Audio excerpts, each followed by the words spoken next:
Oh, say, can you see by the dawn's early light what so proudly we hailed as the twilight's last gleaming, whose broad stripes and bright stars through the perilous fight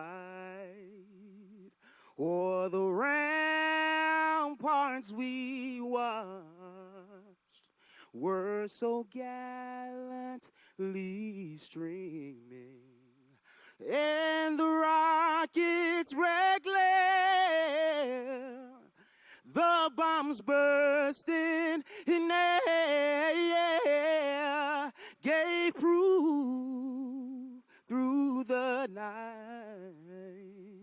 that our flag was still there.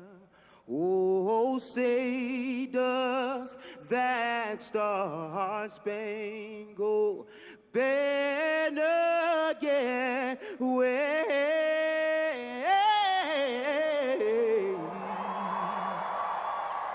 for the land of the free and the home of the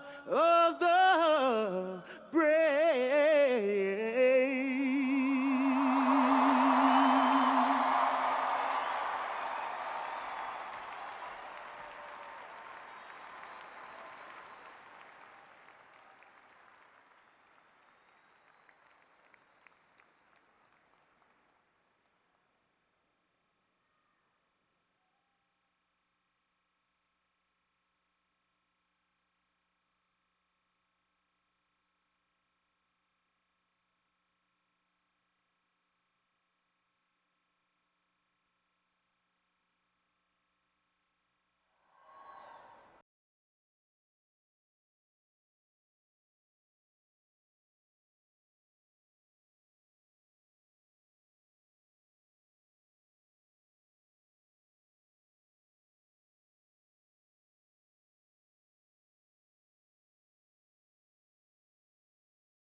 Hello, Chicago.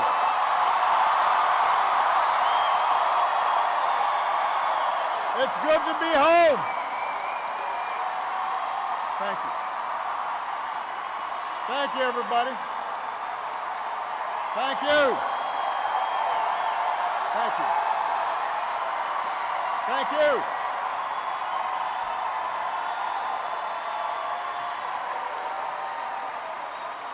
Thank you so much. Thank you. Thank you.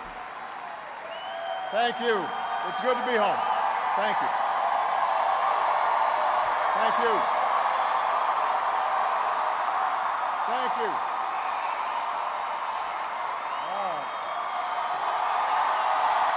Thank you. Thanks. All right, everybody sit down.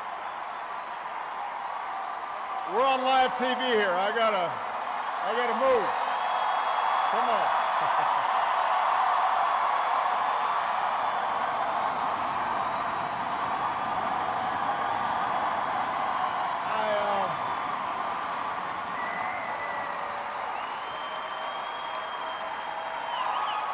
You can tell that I'm,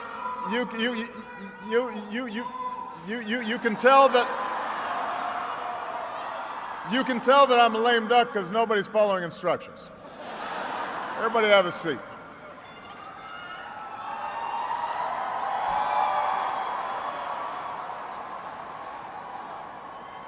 My fellow Americans,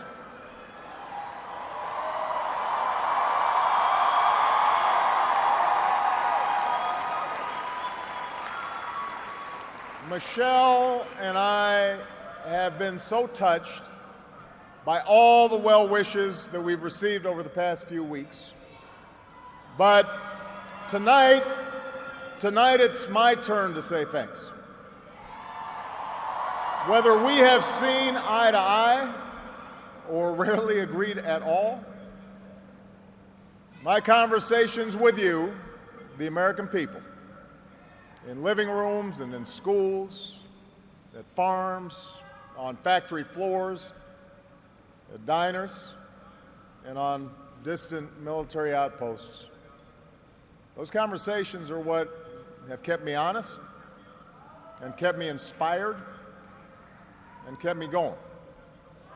And every day I have learned from you. You made me a better president, and you made me a better man.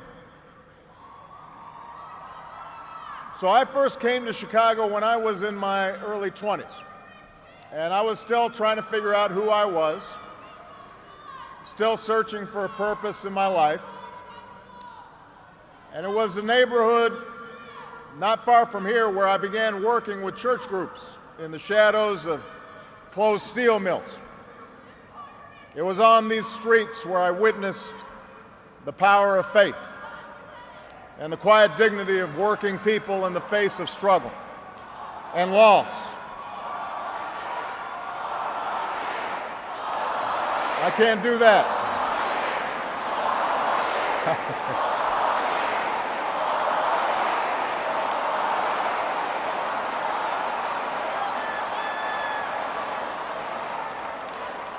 Now, this is where I learned that change only happens when ordinary people get involved and they get engaged and they come together to demand it. After 8 years as your president, I still believe that. And it's not just my belief. It's the beating heart of our American idea, our bold experiment in self-government. It's the conviction that we are all created equal, endowed by our Creator with certain unalienable rights, among them life, liberty, and the pursuit of happiness. It's the insistence that these rights, while self-evident, have never been self-executing. That we, the people, through the instrument of our democracy, can form a more perfect union. What a radical idea. The great gift that our founders gave to us. The freedom to chase our individual dreams through our sweat and toil and imagination, and the imperative to strive together as well to achieve a common good, a greater good. For 240 years, our nation's call to citizenship has given work and purpose to each new generation. It's what led patriots to choose republic over tyranny, pioneers to trek west, slaves to brave that makeshift railroad to freedom. It's what pulled immigrants and refugees across oceans and the Rio Grande. It's what pushed women to reach for the ballot. It's what powered workers to organize. That's why GIs gave their lives at Omaha Beach, in Iwo Jima, Iraq, and Afghanistan. And why men and women from Selma to Stonewall were prepared to give theirs as well. So that's what we mean when we say America's exceptional. Not that our nation's been flawless from the start, but that we have shown the capacity to change and make life better for those who follow. Yes, our progress has been uneven. The work of democracy has always been hard. It's always been contentious. Sometimes it's been bloody. For every 2 steps forward, it often feels we take 1 step back. But the long sweep of America has been defined by forward motion, a constant widening of our founding creed to embrace all, and not just some.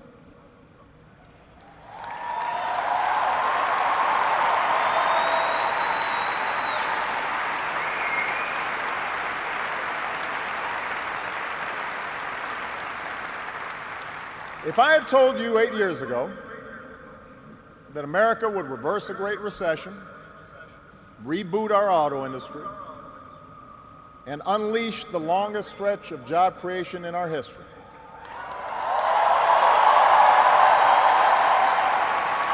if I had told you that we would open up a new chapter with the Cuban people, shut down Iran's nuclear weapons program without firing a shot, take out the mastermind of 9/11. If I had told you that we would win marriage equality and secure the right to health insurance for another 20 million of our fellow citizens,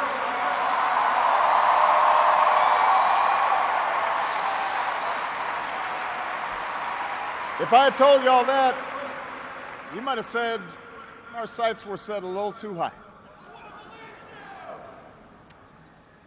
But that's what we did. That's what you did. You were the change. You answered people's hopes, and because of you, by almost every measure, America is a better, stronger place than it was when we started.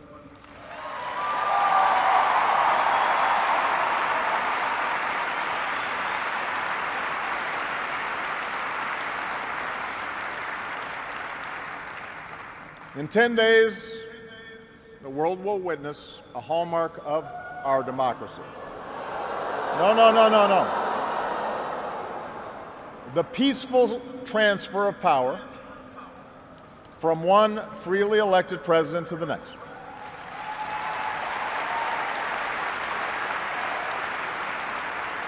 I committed to President-elect Trump that my administration would ensure the smoothest possible transition, just as President Bush did for me.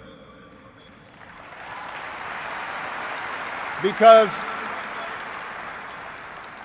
it's up to all of us to make sure our government can help us meet the many challenges we still face.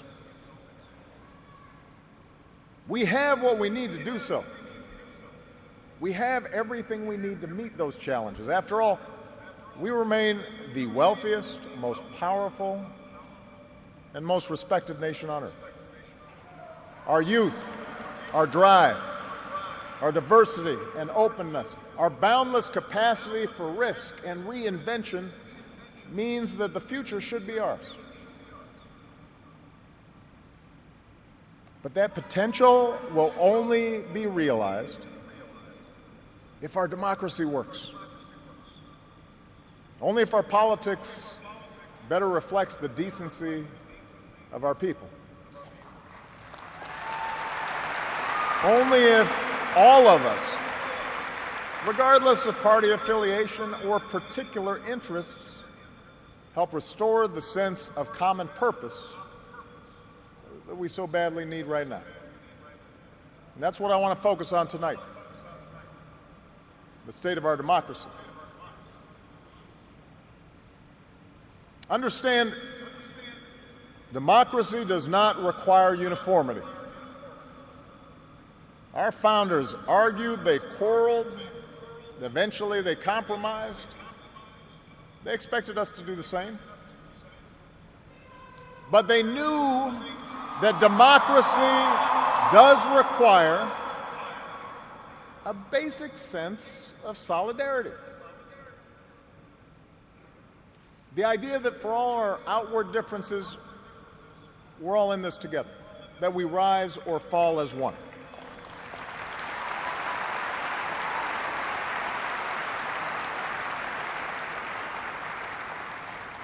There have been moments throughout our history that threatened that solidarity.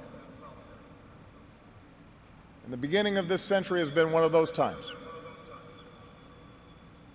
A shrinking world, growing inequality, demographic change, and the specter of terrorism. These forces haven't just tested our security and our prosperity, but are testing our democracy as well. And how we meet these challenges to our democracy will determine our ability to educate our kids and create good jobs and protect our homeland. In other words, it will determine our future. To begin with, our democracy won't work without a sense that everyone has economic opportunity. And the good news is that today the economy is growing again. Wages, incomes, home values, and retirement accounts are all rising again. Poverty is falling again.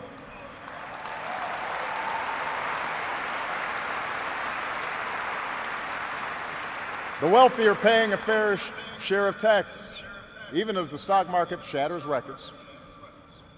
The unemployment rate is near a 10-year low. The uninsured rate has never, ever been lower.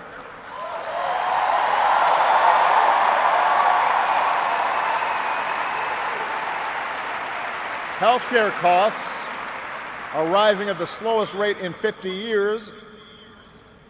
And I've said, and I mean it, if anyone can put together a plan that is demonstrably better than the improvements we've made to our healthcare system that covers as many people at less cost, I will publicly support it.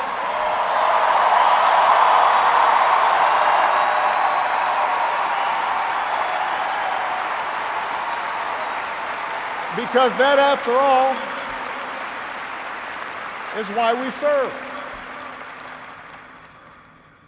Not to score points or take credit, but to make people's lives better. But for all the real progress that we've made, we know it's not enough. Our economy doesn't work as well or grow as fast when a few prosper at the expense of a growing middle class and ladders for folks who want to get into the middle class.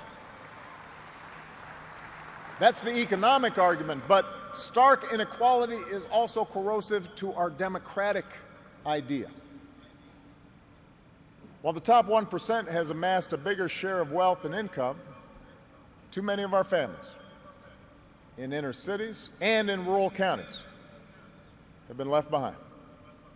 The laid-off factory worker, the waitress or healthcare worker who's just barely getting by and struggling to pay the bills, convinced that the game is fixed against them, that their government only serves the interests of the powerful. That's a recipe for more cynicism and polarization in our politics. Now, there are no quick fixes to this long-term trend. I agree, our trade should be fair and not just free. But the next wave of economic dislocations won't come from overseas. It will come from the relentless pace of automation that makes a lot of good middle-class jobs obsolete. And so we're going to have to forge a new social compact to guarantee all our kids the education they need, to give workers the power to unionize for better wages, to update the social safety net to reflect the way we live now, and make more reforms to the tax code so corporations and individuals who reap the most from this new economy don't avoid their obligations to the country that's made their very success possible.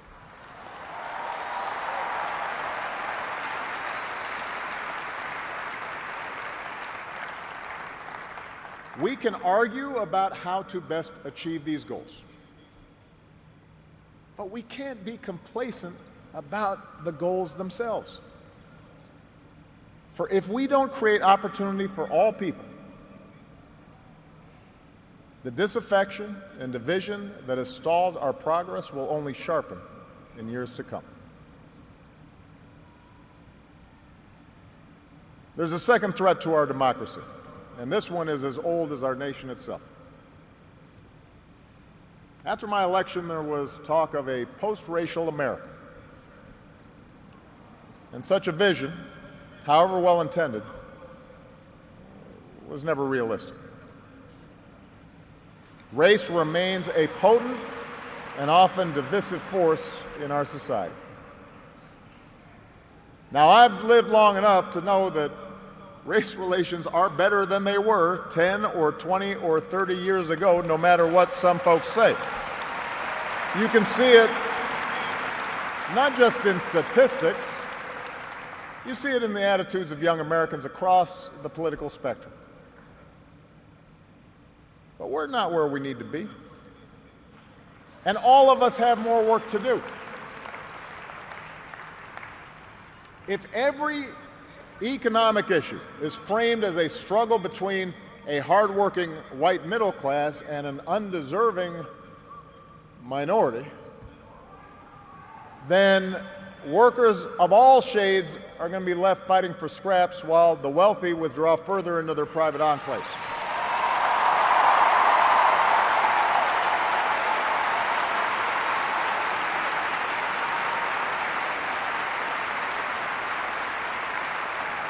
If we're unwilling to invest in the children of immigrants just because they don't look like us, we will diminish the prospects of our own children, because those brown kids will represent a larger and larger share of America's workforce.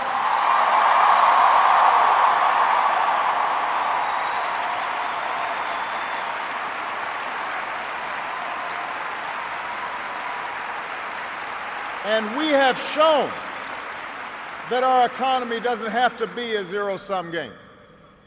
Last year, incomes rose for all races, all age groups, for men and for women.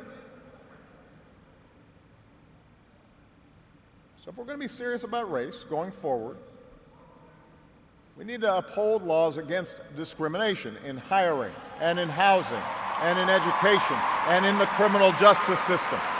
That is what our Constitution and our highest ideals require.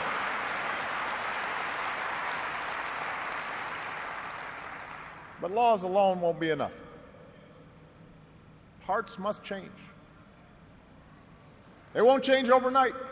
Social attitudes oftentimes take generations to change. But if our democracy is to work the way it should in this increasingly diverse nation, then each one of us need to try to heed the advice of a great character in American fiction, Atticus Finch, who said, "You never really understand a person until you consider things from his point of view, until you climb into his skin and walk around in it."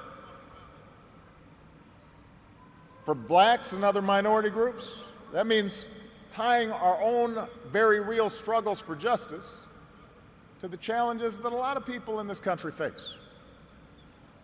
Not only the refugee or the immigrant or the rural poor or the transgender American, but also the middle-aged white guy who, from the outside, may seem like he's got advantages, but has seen his world upended by economic and cultural and technological change. We have to pay attention and listen.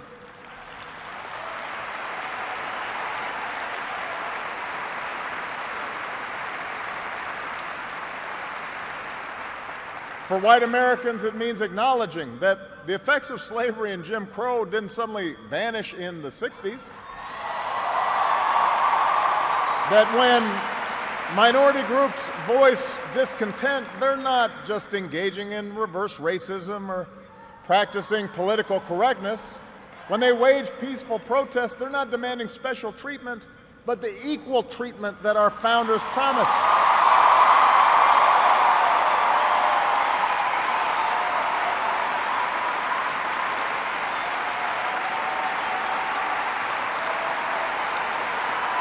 For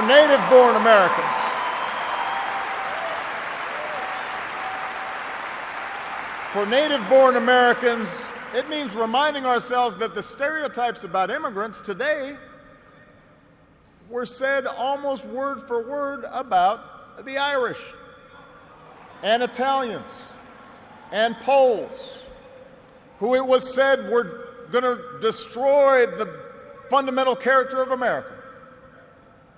And as it turned out, America wasn't weakened by the presence of these newcomers.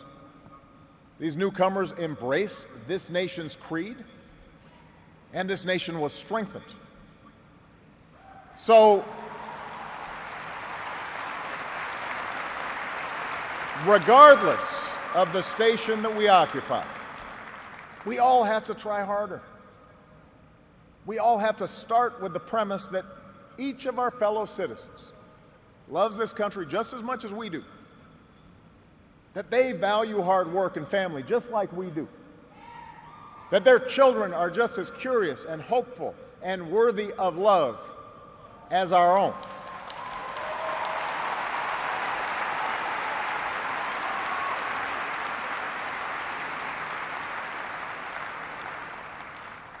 And that's not easy to do. For too many of us, it's become safer to retreat into our own bubbles, whether in our neighborhoods or on college campuses or places of worship, or especially our social media feeds. Surrounded by people who look like us and share the same political outlook and never challenge our assumptions. And the rise of naked partisanship and increasing economic and regional stratification, the splintering of our media into a channel for every taste. All this makes this great sorting seem natural, even inevitable. And increasingly, we become so secure in our bubbles that we start accepting only information, whether it's true or not, that fits our opinions, instead of basing our opinions on the evidence that is out there.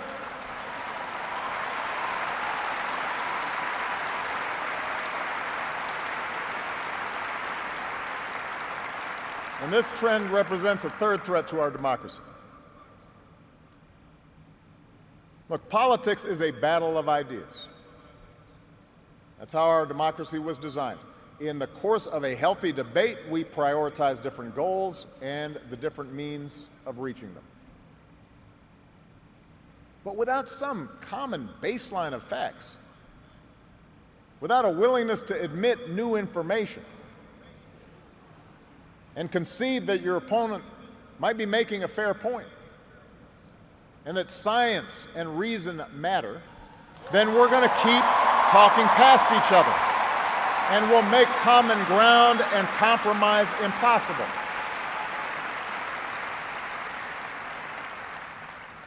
And isn't that part of what so often makes politics dispiriting? How can elected officials rage about deficits when we propose to spend money on preschool for kids, but not when we're cutting taxes for corporations? How do we excuse ethical lapses in our own party, but pounce when the other party does the same thing? It's not just dishonest, this selective sorting of the facts. It's self-defeating. Because, as my mom used to tell me, reality has a way of catching up with you.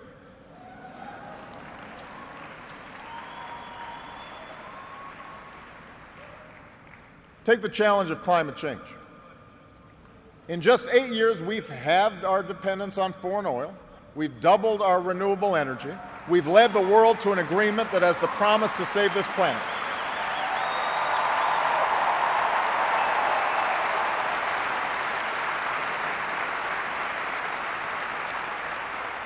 But without bolder action, our children won't have time to debate the existence of climate change.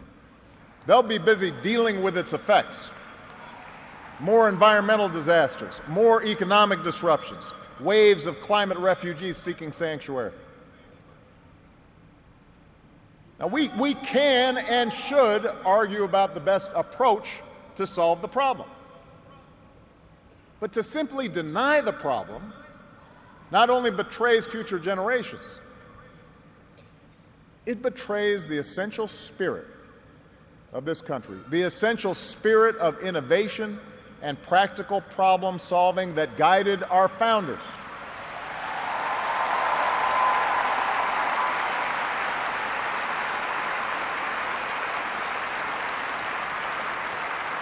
It is that spirit born of the Enlightenment that made us an economic powerhouse. The spirit that took flight at Kitty Hawk and Cape Canaveral. The spirit that cures disease and put a computer in every pocket. It's that spirit, a faith in reason and enterprise and the primacy of right over might that allowed us to resist the lure of fascism and tyranny during the Great Depression, that allowed us to build a post-World War II order with other democracies, an order based not just on military power or national affiliations, but built on principles, the rule of law, human rights, freedom of religion and speech and assembly, and an independent press.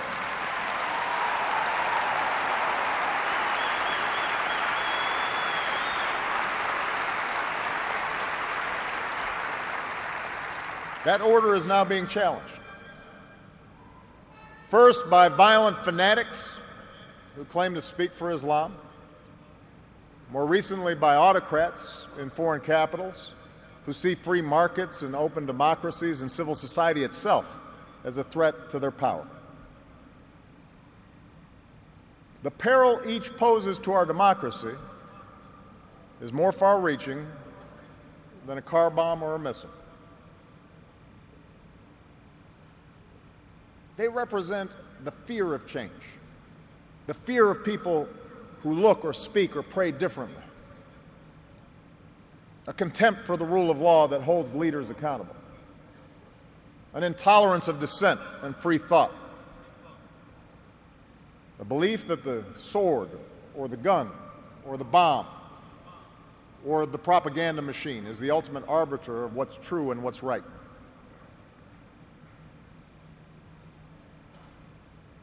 Because of the extraordinary courage of our men and women in uniform, because of our intelligence officers and law enforcement and diplomats who support our troops, no foreign terrorist organization has successfully planned and executed an attack on our homeland these past 8 years. And although Boston and Orlando and San Bernardino and Fort Hood remind us of how dangerous radicalization can be, our law enforcement agencies are more effective and vigilant than ever. We have taken out tens of thousands of terrorists, including bin Laden.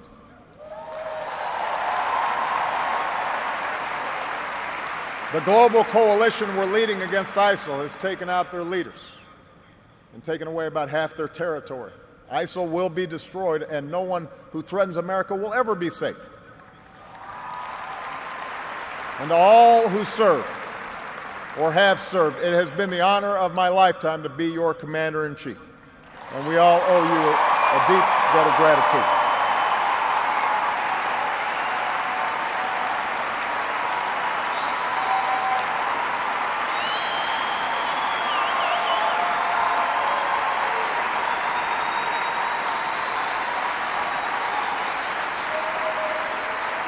But protecting our way of life, that's not just the job of our military. Democracy can buckle when it gives in to fear. So just as we, as citizens, must remain vigilant against external aggression, we must guard against a weakening of the values that make us who we are. And that's why for the past 8 years, I've worked to put the fight against terrorism on a firmer legal footing. That's why we've ended torture, worked to close Gitmo, reformed our laws governing surveillance to protect privacy and civil liberties. That's why I reject discrimination against Muslim Americans, who are just as patriotic as we are.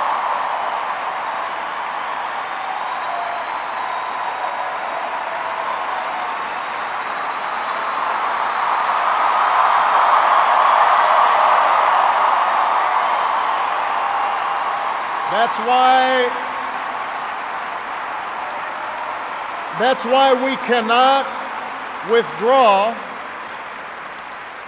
That's why we cannot withdraw from big global fights to expand democracy and human rights and women's rights and LGBT rights.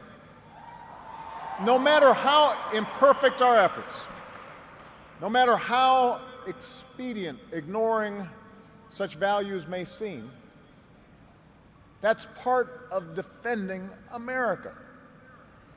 For the fight against extremism and intolerance and sectarianism and chauvinism are of a piece with the fight against authoritarianism and nationalist aggression.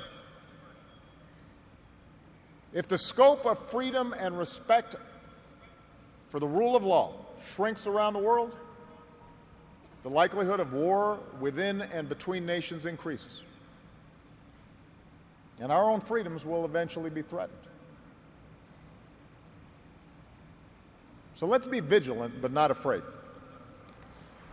ISIL will try to kill innocent people. But they cannot defeat America unless we betray our Constitution and our principles in the fight.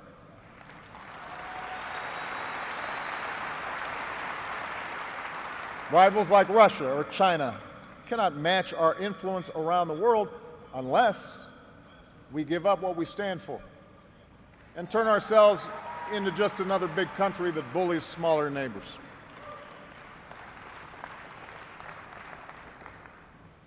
Which brings me to my final point. Our democracy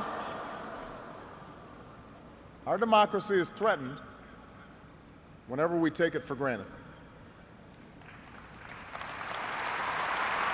All of us,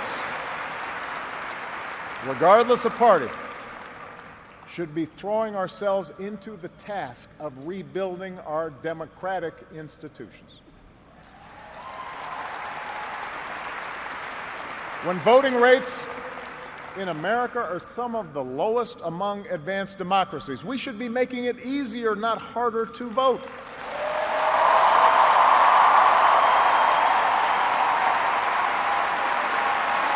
When trust in our institutions is low, we should reduce the corrosive influence of money in our politics and insist on the principles of transparency and ethics in public service. When Congress is dysfunctional, we should draw our congressional districts to encourage politicians to cater to common sense and not rigid extremes.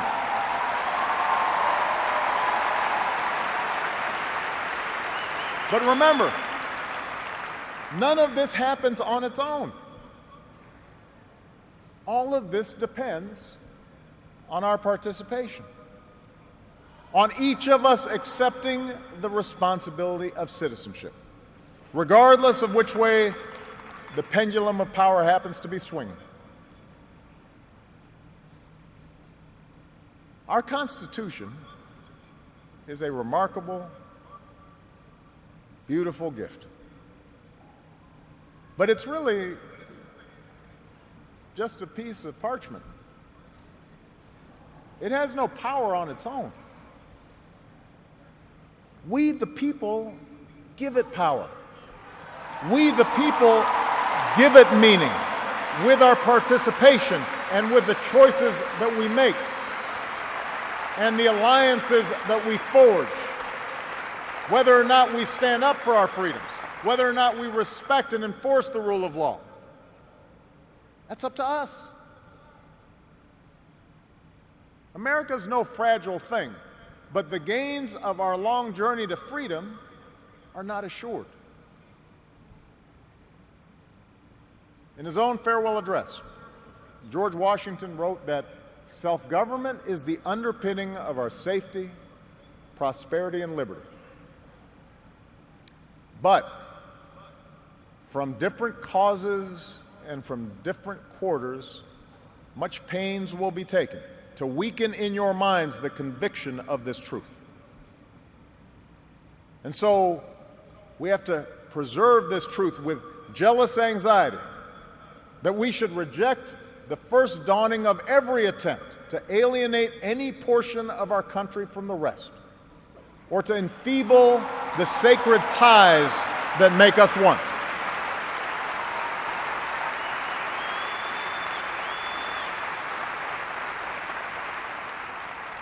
America, we weaken those ties when we allow our political dialogue to become so corrosive that people of good character aren't even willing to enter into public service.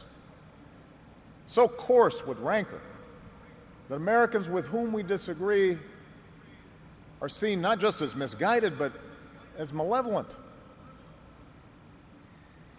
We weaken those ties when we define some of us as more American than others, when we write off the whole system as inevitably corrupt, and when we sit back and blame the leaders we elect without examining our own role in electing them.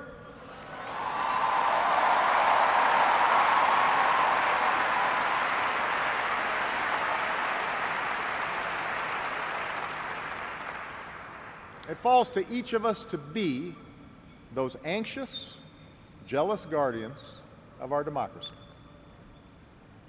to embrace the joyous task we've been given, to continually try to improve this great nation of ours. Because for all our outward differences, we in fact all share the same proud title, the most important office in a democracy: citizen. Citizen.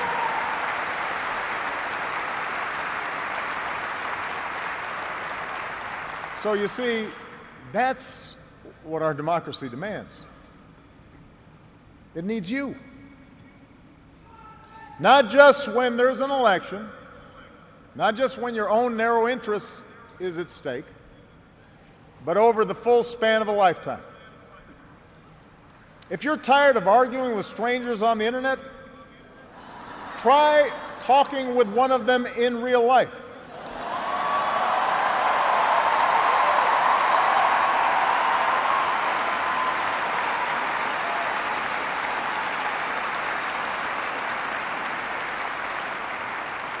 If something needs fixing, then lace up your shoes and do some organizing.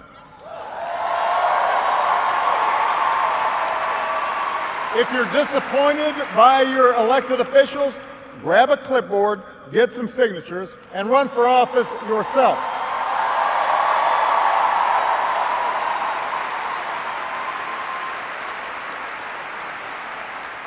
Show up. Dive in. Stay at it. Sometimes you'll win. Sometimes you'll lose.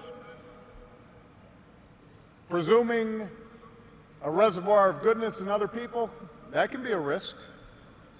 And there will be times when the process will disappoint you. But for those of us fortunate enough to have been part of this work and to see it up close, let me tell you, it can energize and inspire. And more often than not, your faith in America and in Americans will be confirmed. Mine sure has been. Over the course of these 8 years, I've seen the hopeful faces of young graduates and our newest military officers. I have mourned with grieving families, searching for answers, and found grace in Charleston Church. I've seen our scientists help a paralyzed man regain his sense of touch. I've seen wounded warriors who at points were given up for dead walk again. I've seen our doctors and volunteers rebuild after earthquakes and stop pandemics in their tracks. I've seen the youngest of children remind us through their actions and through their generosity of our obligations to care for refugees or work for peace.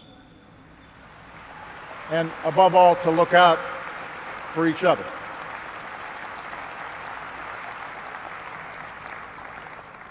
So that faith that I placed all those years ago, not far from here, in the power of ordinary Americans to bring about change, that faith has been rewarded in ways I could not have possibly imagined. And I hope your faith has too. Some of you here tonight or watching at home, you were there with us in 2004, in 2008, 2012.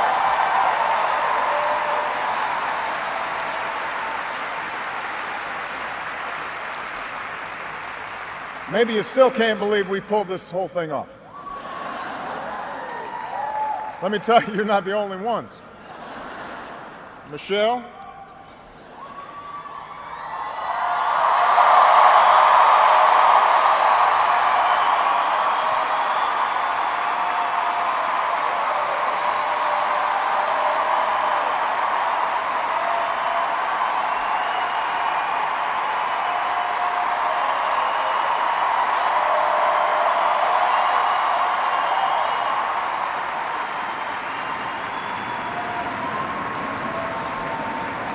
Michelle LaVaughn Robinson, girl of the South Side.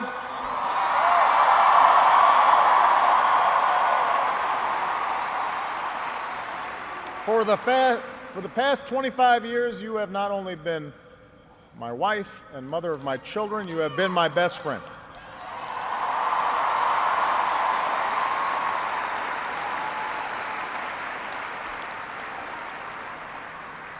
You took on a role you didn't ask for, and you made it your own, with grace and with grit and with style and good humor.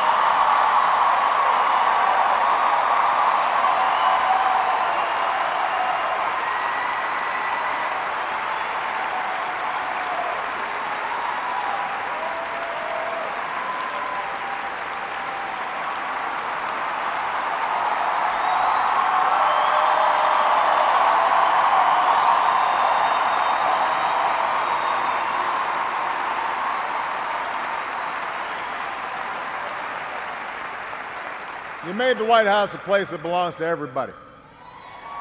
And a new generation sets its sights higher because it has you as a role model. So you have made me proud, and you have made the country proud.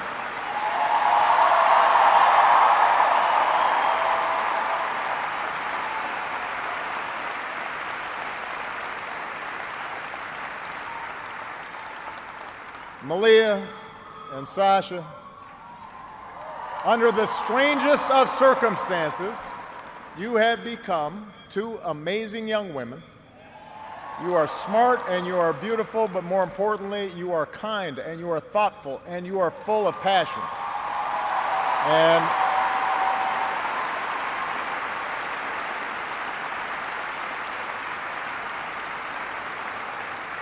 you wore the burden of years in the spotlight so easily.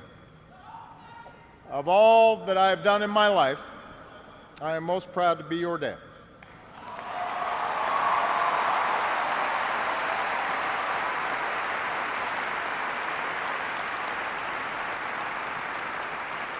To Joe Biden,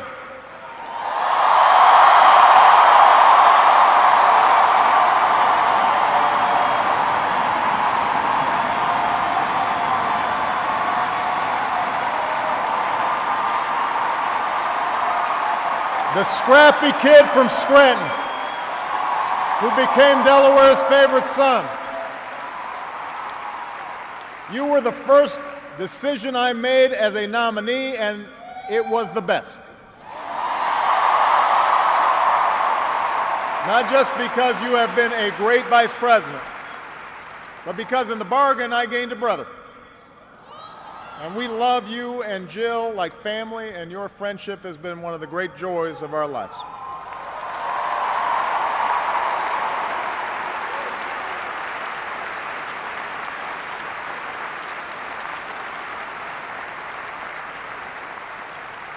To my remarkable staff, for 8 years, and for some of you a whole lot more, I have drawn from your energy, and every day I try to reflect back what you displayed: heart and character and idealism.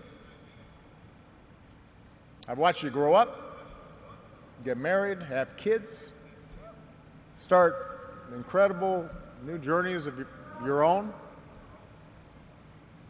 Even when times got tough and frustrating, you never let Washington get the better of you. You guarded against cynicism.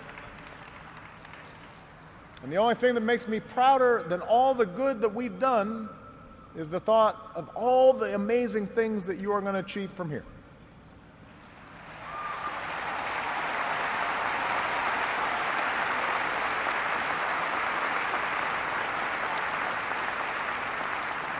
And to all of you out there, every organizer who moved to an unfamiliar town, every kind family who welcomed them in, every volunteer who knocked on doors, every young person who cast a ballot for the first time, every American who lived and breathed the hard work of change, you are the best supporters and organizers anybody could ever hope for, and I will be forever grateful. Because you did change the world. You did. And that's why I leave this stage tonight even more optimistic about this country than when we started.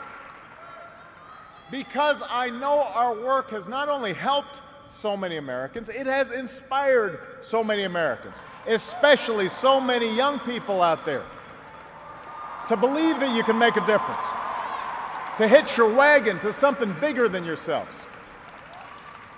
Let me tell you, this generation coming up, unselfish, altruistic, creative, patriotic, I've seen you in every corner of the country. You believe in a fair and just and inclusive America. You know that constant change has been America's hallmark, that it's not something to fear, but something to embrace. You are willing to carry this hard work of democracy forward. You'll soon outnumber all of us, and I believe as a result, the future is in good hands.